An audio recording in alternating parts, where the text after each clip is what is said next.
Greetings everyone, I hope you're well and having a great day. I'm Donovan, welcome to Burnout and Break Stuff. In this week's Chrysler Product Variety Show, we're going to be doing a comprehensive look at our 68 Dart GT Convertible project and getting it ready to move on to the next caretaker. What's most important here is transparency and giving a good evaluation of the car's condition so the next caretaker knows what they'll be spending their money on. So what we're going to do is we're going to do a complete body walk around. We'll get into the interior, we'll get into the trunk, we'll get under the car and look at the chassis. We'll look at all the sheet metal. We'll go through all the paperwork that I have for the car and all the spare parts that go with it. And that way, the next caretaker knows what they're getting involved with. Then we're not wasting anyone's time. So let's go ahead and get into it. First up, let's take a walk around the car.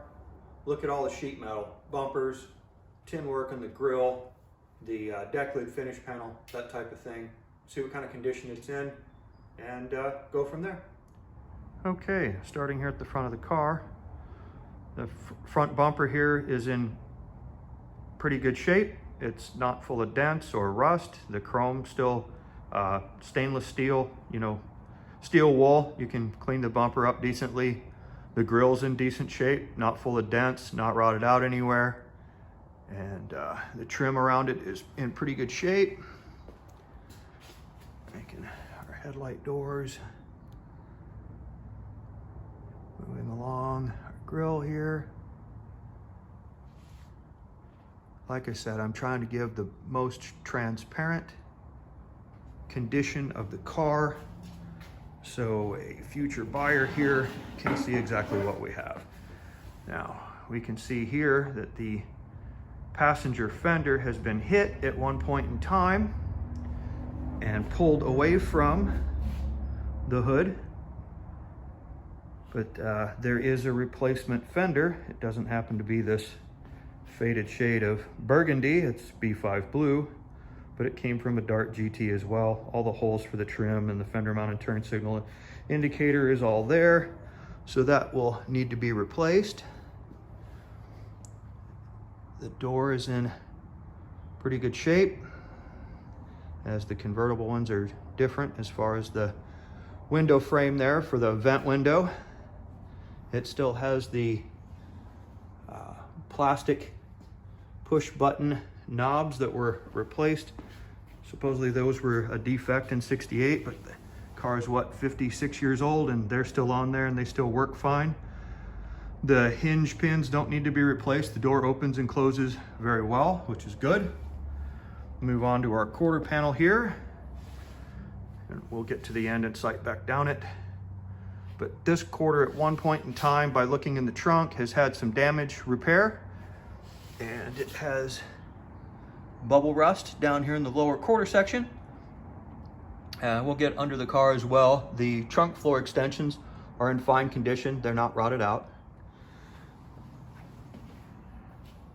And we can kind of sight down the side of the car here so you can get an overall idea of the wavies and bumpies, as of course it's going to have some after, like I said, 56 years. So our rear bumper condition is as good as the front. It's not full of dents, it's not rusted out, and some steel wool polishes it up quite nice.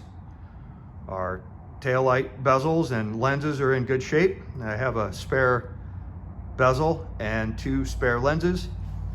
The deck lid finish panels overall in good shape. The unfortunate thing is someone at some point in time, for some reason, put screws here on the 4 corners of it. So it must have had a loose fastener or something or other, and they didn't replace it with the appropriate fastener, but looks like Eric did that. So that's not full of dents, and it's not all beat up, so it's in pretty decent shape. This is an excellent restorable car. It doesn't need any floor pans, it doesn't need a trunk floor, it doesn't need any interior floor pans. It's an undercoat car, and it spent most of its life, as far as I know, inside. So here's our driver's side quarter. And down here at the bottom, we can see a small amount of rust. Holes starting in there, some pinhole areas. But once again, the trunk floor extension's in excellent condition. It's not rusted and rotted out. And take a quick sighting down the side. Now this door here could use its pins replaced. So if we open this up, we can see it has a sag to it. And if people would have just replaced the hinge pins as they went out, we wouldn't have a condition like this where they beat the door strike out of it. It has been repaired at one point in time. So with some hinge pins, that would be in good condition. Again, just lightly push that closed. And this door is in good shape. And like I say, as far as I know, this car maintains all of its original sheet metal. And we have some dents here in the front fender there, seemingly pretty common for the A-body fenders to fold in right there. So that's that. I mean, overall, like I said, this car is an excellent candidate for restoration or resto mod, especially since it does not have its original engine. All right, I think that's a fairly decent coverage of the body. Let's go ahead and open the trunk and take a look inside the trunk. See what we have there. With our deck lid open, we can see the tablecloth trunk mat in here, and we'll go ahead and get that out of the way so we can inspect the trunk floor. With our trunk mat removed, we can inspect our trunk floor. Go ahead and get our spare tire cover out of the way here. You can see it's not all rusted out. Has just a little bit of moisture rust from at one point in time. It looks like somebody may have had a trailer hitch on the car again at one point in time. Obviously no longer there, but there's a couple of holes for it. And we can see that trunk floor is in excellent condition. Seam sealer's all there, not peeled off and missing.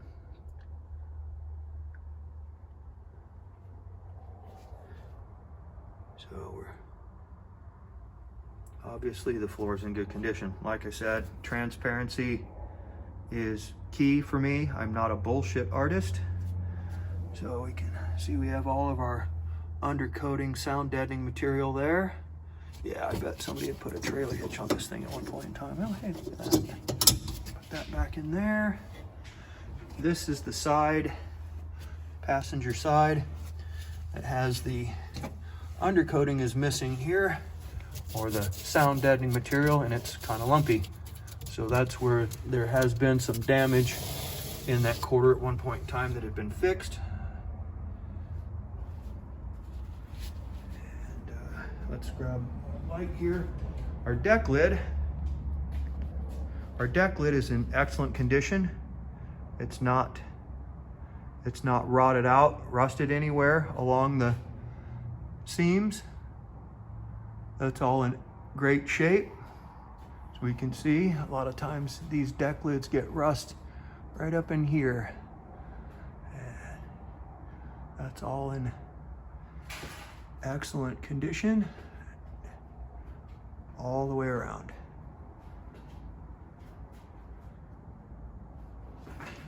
Up under there, that's all in great shape. So the deck lid doesn't need to be replaced in any way. That's all good. All right, now that we have the deck and trunk inspected, let's go ahead and move into our interior area and give it an inspection. Okay, let's inspect our interior. So our driver's door, the trim panel's in okay condition.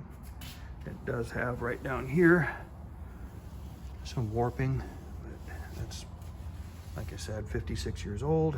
And it looks like our vent door, the hinge pins may have rusted, and then the door's been broken off. It looks like he put a scarf or hat or something in there to stop that, so that'll need to be replaced.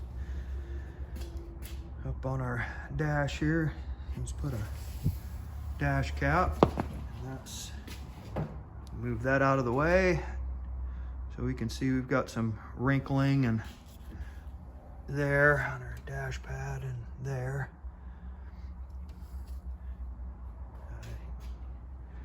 There's the wood grain wheel, added pedal dress-up kit. It's had carpet replaced in it.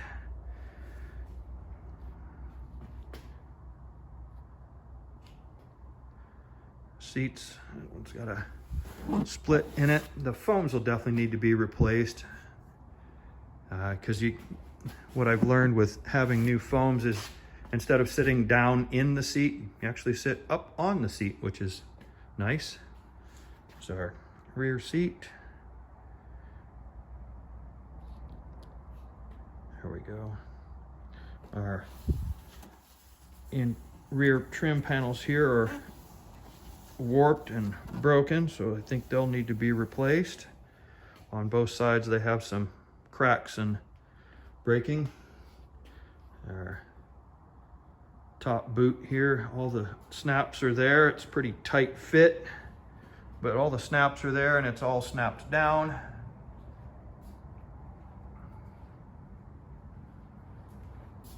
All the way around. And all our seat belts are present. And I think this one, there it is, it has a small corner cracked out there. And we move around to the passenger side here. Passenger side trim panels, basically about the same condition as the driver's side.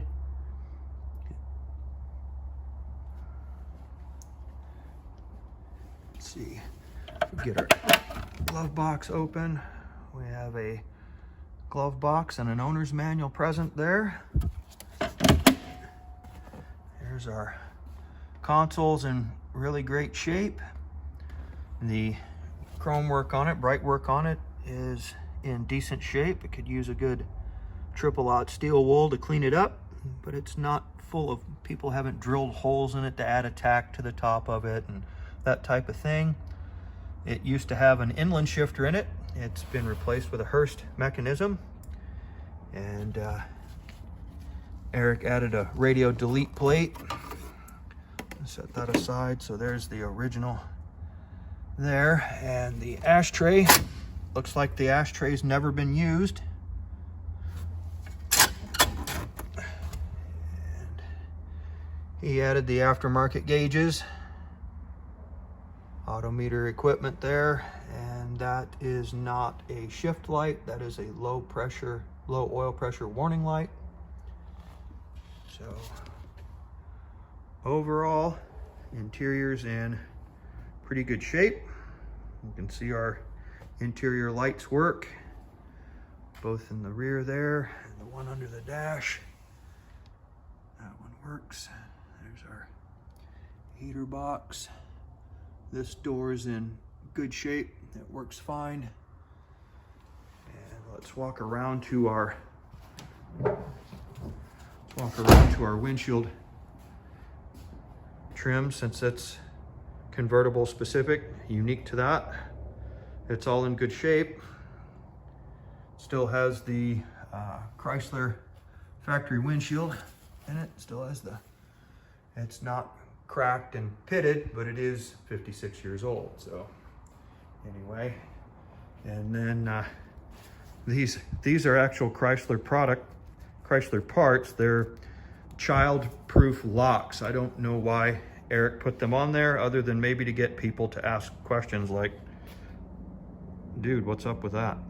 Anyway, so that pretty much covers our interior. And let's get around to the other side of the driver's side of our windshield, stainless, so we can take a look that it's all there. It's all intact. It's not full of pits or dents. And back around to the driver's side, these work well. Visors, they're loose enough to where they move up and down without force. So I think that does a pretty good job of covering our interior. So let's move on to drivetrain suspension. With our hood open, let's now inspect our engine bay. See, we have a 318. We'll take the air cleaner off it here in a moment and inspect the carburetor. But it's a 318 from a 74 Dodge truck. Has 140 pounds of compression on every cylinder. At operating temperature with the carburetor wide open throttle. There's a TTI exhaust system. It's the top of the line headers. They're ceramic coated inside and out, polished on the outside. Uses an Edelbrock Performer 318 360 intake manifold. Has a Hughes camshaft.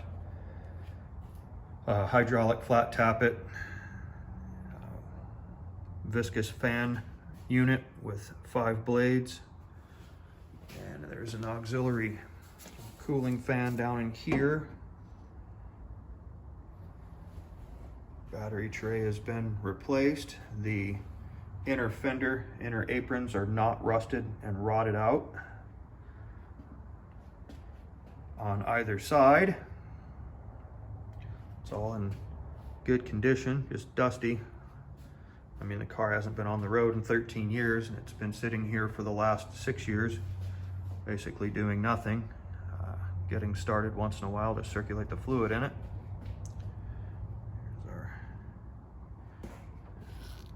Moroso oil filter. Oil was changed back in May of 2019 with 42,766 miles. That's the same amount of mileage on the odometer right now. Eric upgraded the ignition system to electronic ignition using an MP kit. And the 70 and later voltage regulator. You can see the master cylinder and push rod are missing. It needs a master cylinder and a push rod. It needs the divider valve and brake lines installed, but there are some of those parts in the parts stash with the rest of the car. So we'll go ahead and take our air cleaner off there and look at our fuel system quickly. With our air cleaner removed, we can see that we have a 650 Demon vacuum secondary carburetor. Eric used all Earl's ProLite 350 braided line and AN fittings. He purchased the, if you can see it, there it is, just barely, that Edelbrock polished, Carter style fuel pump. And I just have this temporary fuel line right here run inside to the passenger compartment, so I can put a fuel jug on the floor to get it around the property when necessary.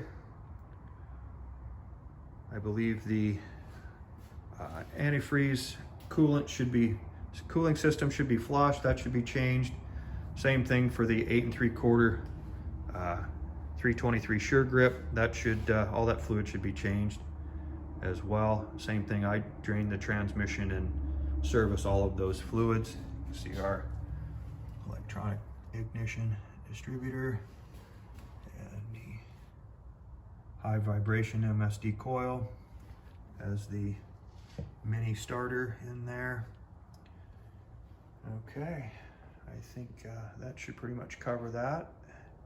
The hood is all in decent shape. It's not rusted and rotted out under the hood in the corners where all the pinch welds are. It's in fairly decent shape.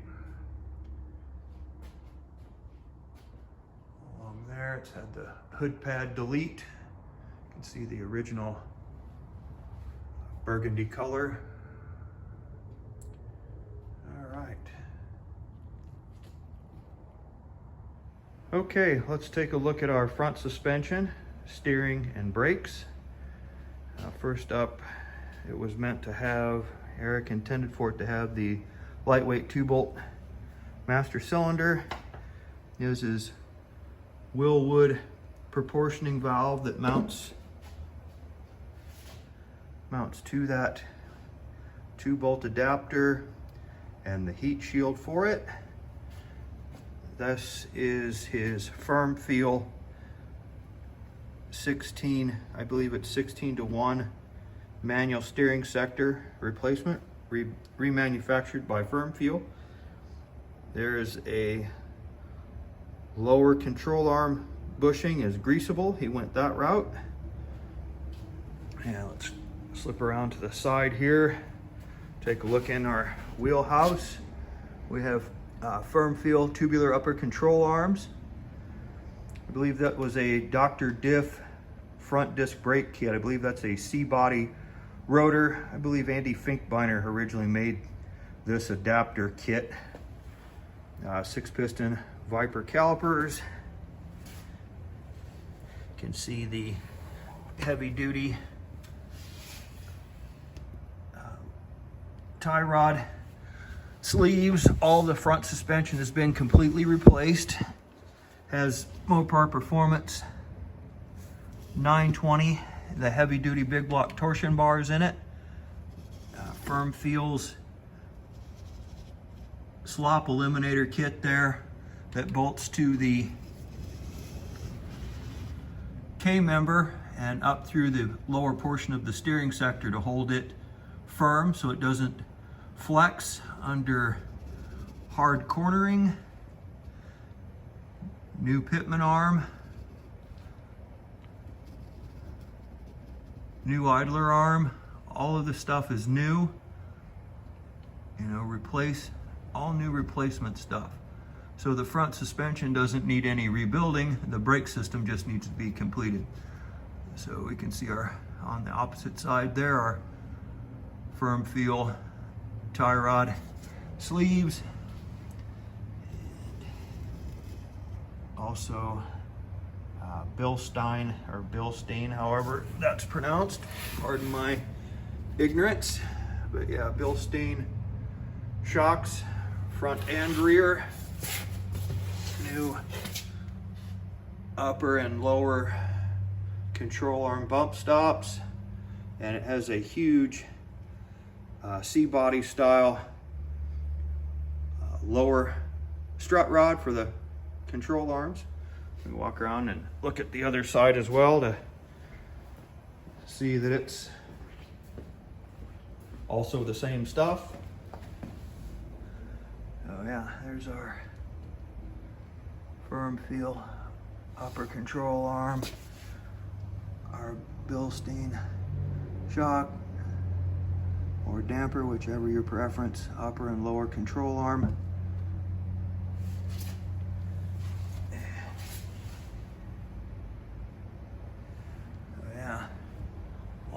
Good replacement parts there. TTI exhaust, like I said earlier, has O2 sensor bungs in the exhaust system. Excuse me. And the 2x2 tubular subframe connectors. Let's head towards the back here. Flip the light around and take a look towards the rear. Looking towards the rear of the car, we can see the length of our 2x2 subframe connector. Eric upgraded the fuel line from 5/16 to 3/8 along with the 3/8 pickup in the tank.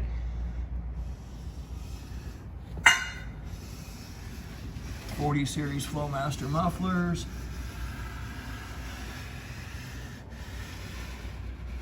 .489 cased 8 3/4 323 sure grip with 7290 yoke. And we'll go ahead and proceed to the rear suspension from here. And we'll take a look at our rear disc brake kit, new axles and the like from Dr. Diff. Viewing the rear, we have our Dr. Diff disc brake kit, replacement axles for the 8 3/4, new bearings, and the calipers with hard lines and the like. Back in there we can see our replacement fuel sending unit, 3/8 unit back in there. We'll go around to the other side and view the same, excuse me, view the same on the other side. Make sure that we're all same. And there we can see our Gladstone shocks, the braided lines. All around, lots of money spent. A great starting place to continue. Needs new leaf springs in the rear for sure. Fuel tank's in good shape. Yeah. See if we can then take a better look at our floor pan and undercoating from the driver's side. Okay, on the driver's side looking forward, you can see our subframe connector and all the undercoating on our floor pan. It's all in decent shape.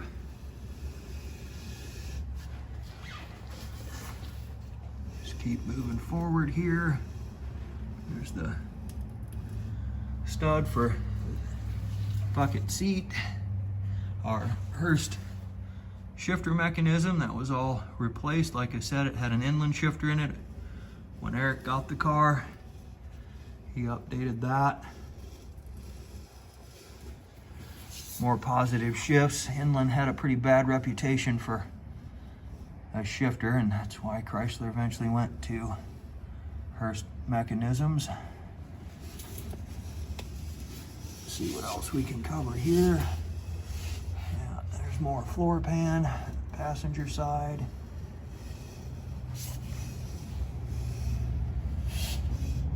Headed towards the back. That stuff's all in pretty good shape.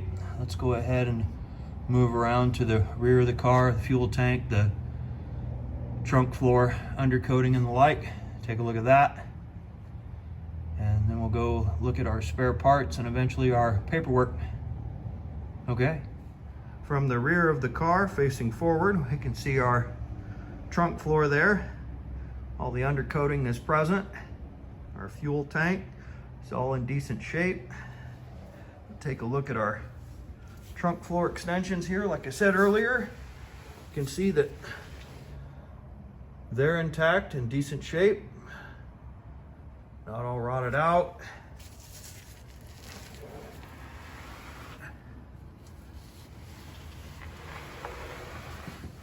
There's the passenger side.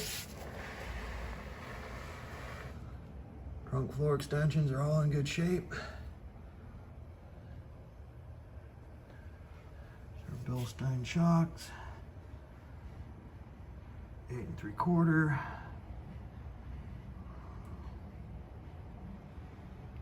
Just pan on around here to back to the driver's side. Up onto our trunk floor extensions. That's all in good shape. Okay. Let's go take a look at our spare parts and our paperwork. Here's our spare parts. Looks like we have a passenger door vent window frame with window, passenger side door and quarter window. Another back window for the convertible top. 68 Dart GT convertible inside top material there. That box sitting on the edge of the box. Another grille, no driver's side headlight door. It looks like just extra passenger side ones. There's our spare taillight lenses and taillight bezel. I believe that's the original dealership license plate frame. That's a 6AN fuel filter and hose that goes from the fuel line, hard fuel line, in the up to the fuel pump. Eric didn't know exactly what wheel size and back spacing was going to fit, so he bought one rev wheel that's 17 by 8 with a 4.5 inch back space as a test fit. It was the only one he could get at the time. It was the manufacturer, I think the manufacturer was backlogged or something or other to that effect. And here's our replacement passenger side fender. Like I said, it's in B5 blue and in pretty good shape. No rust anywhere in it. So that's all good. Has the inner splash guard.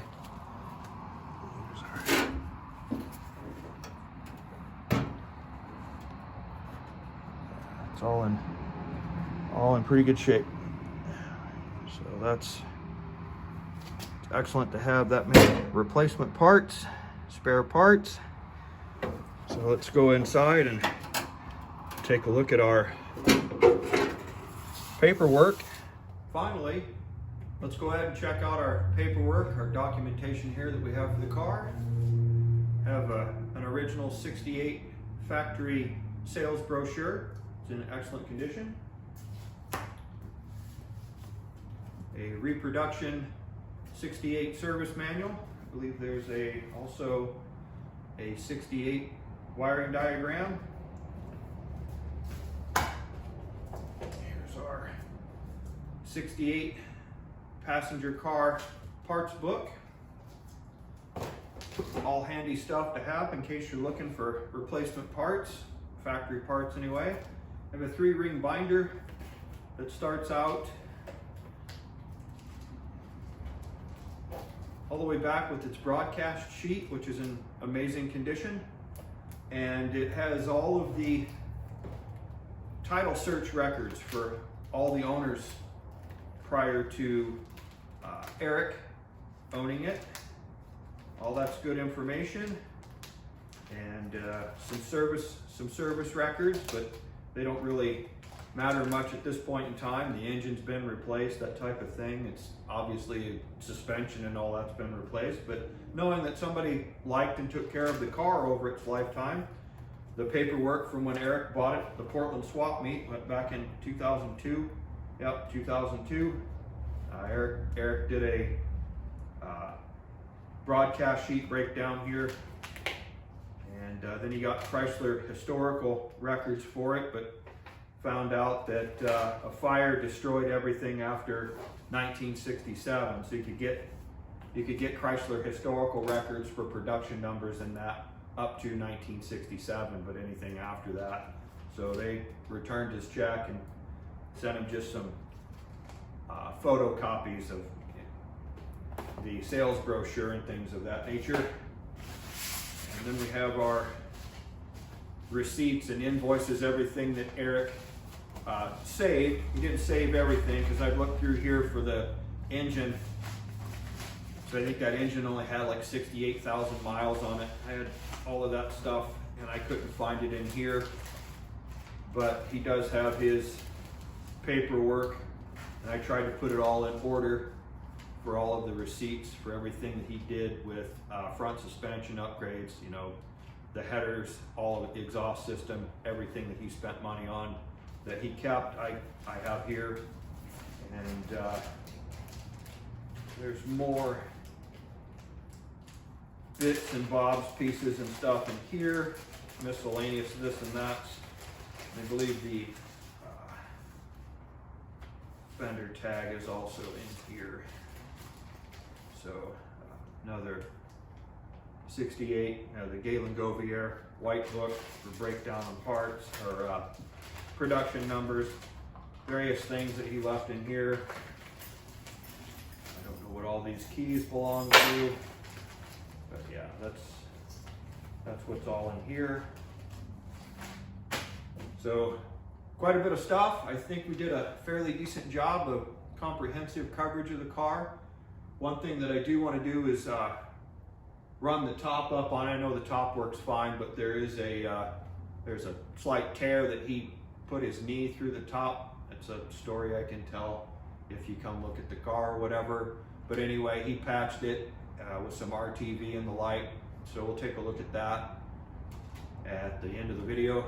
I really appreciate you stopping by, checking things out, and I hope you have a great day. That's what's most important out of all of this, is that we find some happiness. All right, folks, I hope you have a great day. Here's what I was talking about, the hole in the top. I'll go ahead and run the top up as well. He used some RTV, and it started to come apart because it's old. And if he would have used some of that extra material that he had and RTV'd that in there or something along those lines, he could have made a better patch. But that's what it is currently. I just want to make sure that I'm, like I said, transparent about everything. I want to cover everything the best I can. So go ahead and run the top up, and we'll look at it while the top is kind of vertical. Here's what I was talking about.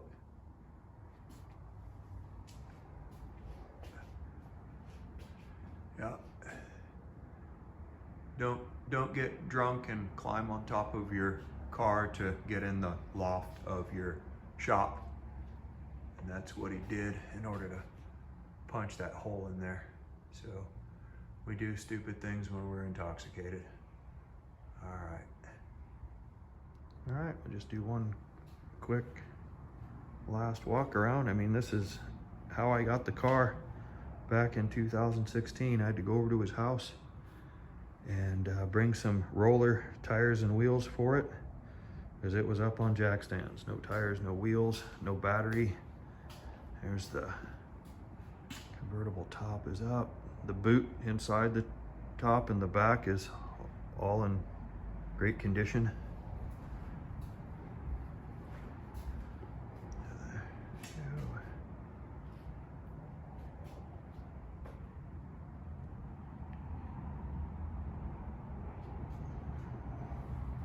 Yep.